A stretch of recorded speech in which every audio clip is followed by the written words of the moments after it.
Hi, this is Sandeep Chopra. Welcome to my channel Astro by Sandeep Chopra. Today we will be talking about fifth house in the horoscope.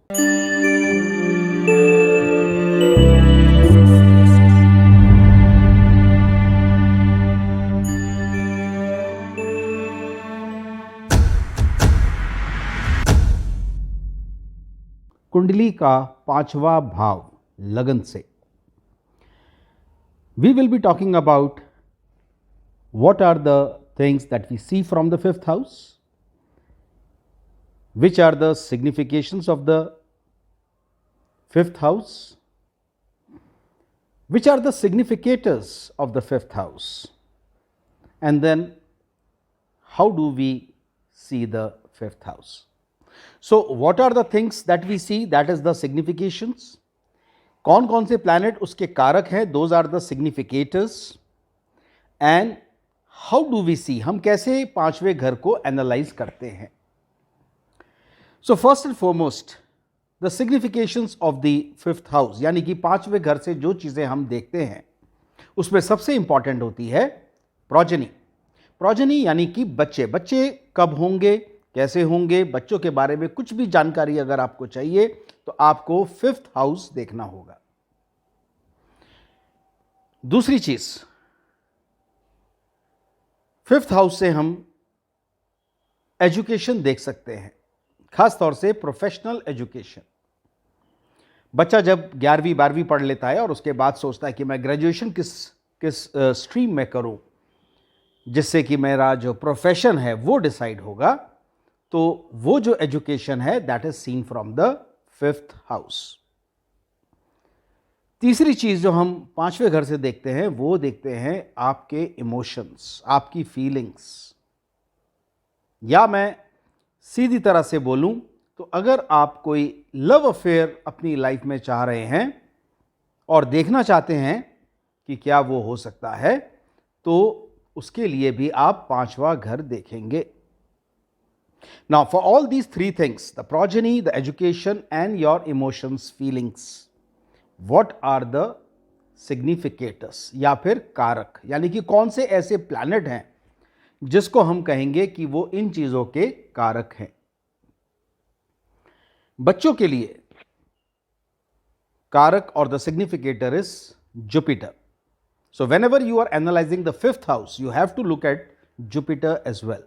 जब भी आप पांचवा घर देखें आप Jupiter को भी एनालाइज करेंगे. जुपिटर यानी कि बृहस्पति, गुरु.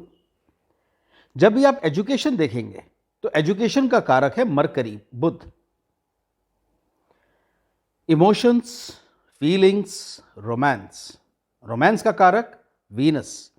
इमोशंस का कारक आपका माइंड है, इमोशंस.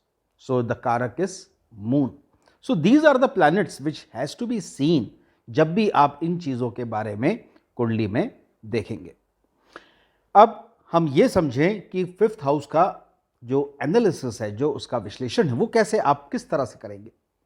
सो पहली चीज है कि उसमें पांचवें घर में किस तरह के प्लैनेट्स बैठे हैं.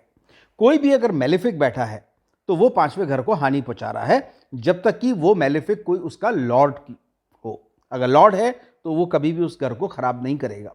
लेकिन लॉर्ड के अलावा अगर कोई भी प्लैनेट जो कि एक नेचुरल मेलेफिक है, अगर वो पांचवें घर में बैठा है, जैसे कि राहु, मंगल, शनि, तो ये प्लैनेट्स पांचवें घर को खराब करेंगे.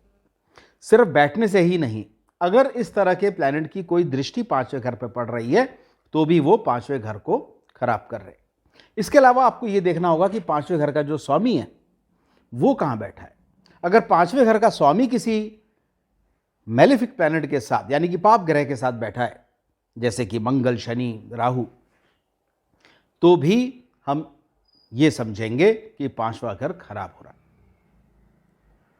इसके अलावा आपको यह देखना होगा कि पांचवें घर का स्वामी लगन से कहां बैठा है. क्या वो त्रिक हाउस में बैठा है. त्रिक हाउस होते हैं 6, 8, 12 फ्रॉम द लग्न. या आपको यह भी देखना होगा कि क्या ये फिफ्थ का लॉर्ड जो है अपने से 6, 8, 12 की पोजीशन पे बैठा है. Even that will make it week.